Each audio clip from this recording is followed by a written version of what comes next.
बड़कागांव विधायक अंबा प्रसाद और उनके पिता पूर्व मंत्री योगेंद्र साहब के द्वारा हजारीबाग शहर की एक बेशकीमती जमीन पर अवैध कब्जे का आरोप लगाया है। भाजपा सांसद संजय सेठ का बड़ा बयान। कांग्रेस विधायक अंबा प्रसाद और योगेंद्र साहब द्वारा जमीन कब्जे मामले पर बयान। कांग्रेस के दबाव में आए मुख्यमंत्री हेमंत सोरेन, इसलिए एफआईआर से हटाए गए नामजद आरोपियों के नाम। अदालत को इस मामले में संज्ञान लेना चाहिए। बीजेपी सांसद संजय सेठ ने कहा कि झारखंड में शासन प्रशासन बिल्कुल चौपट हो गई है। हालांकि योगेंद्र यादव और अंबा प्रसाद का मामला पहला नहीं है। इससे पहले भी जमीन बालू कोयले को लेकर यहां इस तरह के मामले लगातार आ रहे हैं। जिस तरह से एफआईआर में नाम दर्ज होने के बावजूद उसे हटाया गया, मुझे लग रहा है मुख्यमंत्री हेमंत सोरेन कांग्रेस प्रभारी के बेटे की शादी में पहुंचे, वहीं इस मामले को लेकर बात हुई होगी और वहीं से आदेश दिया गया होगा कि मामले को दबाया जाए और मामले को दबा दिया गया है। इस पूरे मामले को अदालत को संज्ञान लेनी चाहिए। वहीं झामुमो ने अनुसंधान की बात कही है। और एफआईआर दर्ज से नाम हटाया गया है। ये बड़कागांव का विधायक का मामला है। देखियो, झारखंड के अंदर कहते हैं लॉ एंड ऑर्डर कोलैप्स है, और गठबंधन की सरकार में जो उनके पदाधिकारी हैं, जो उनके कार्यकर्ता हैं, जो उनके विधायक हैं, उनको पूरी तरह छूट दे दी गई है। आप देखो, भाजपा की सरकार थी 5 साल, एक दिन भी झारखंड बंद, रांची बंद नहीं हुआ। लॉ एंड ऑर्डर पूरी तरह कमांड में था। आज स्थिति देख लो। क्यों?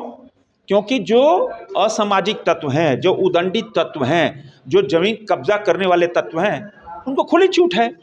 सैया भय कोतवाल तो डर काहे का। ये पहला केस योगेंद्र जी का, अंबा का पहला केस नहीं है। ये तो कई मामले में है। जब मामला आप जैसे मीडिया कर्मी, जो चौथा स्तंभ है लोकतंत्र का, जब उठाया, दबाव बना। और कल मुख्यमंत्री जी यहाँ के प्रभारी के बेटे की शादी में गए थे नागपुर, वहाँ से दबाव बना, अरे कांग्रेस पार्टी की विधायक ही है, कांग्रेस पार्टी के नेता है, उन्होंने कब्जा किया है, कैसे कार्रवाई करोगे? तो मुख्यमंत्री ने आदेश दिया होगा। यह पूरी तरह कानून में हाथ को लेकर, देखो, लोकतंत्र लोकलाज से चलता है, और सांसद, विधायक, जनप्रतिनिधि लोकलाज खत्म कर दें और जमीन कब्जा और ये केन प्रकरण किसी तरह पैसा पैसा पैसा पैसा, कहाँ लोकतंत्र रहेगा? कहाँ ये जनप्रतिनिधि का संस्कार रहेंगे? तो पूरी तरह ये राज्य से पोषित और कहीं ना कहीं ऊपर से संरक्षण है, जिसके कारण ये घटनाएं घट रही हैं। आपने नाम प्राथमिकता से हटा दिया तो क्या संदेश जाएगा? आप दूसरे किसी रोक पाओगे क्या? अगर संविधान की रक्षा नहीं कर सकते, संविधान के को पालन नहीं कर सकते, छोड़ दो विधायकी, छोड़ दो आप।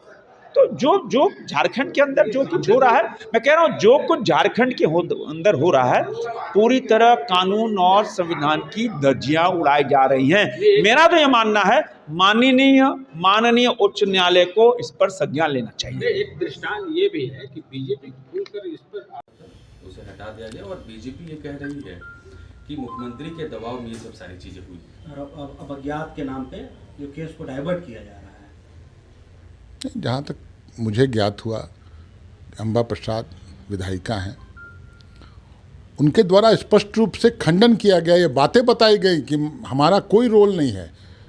जिनका लीज था, जिनके लीज के रिन्यूअल के लिए उन लोगों ने पैरवी की थी, और जब मामले दर्ज हुए हैं तो अनुसंधान का इंतजार करना चाहिए।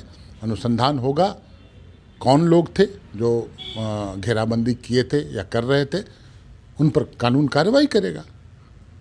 जब जिस व्यक्ति का दावा बनता है वो व्यक्ति बोल रहा है कि नहीं, मेरा कोई दावा नहीं है, हम लोगों ने घेराबंदी नहीं की है, तो फिर तो अनुसंधान ही बचता है ना। इन्वेस्टिगेशन होगा, बातें सामने आएंगी।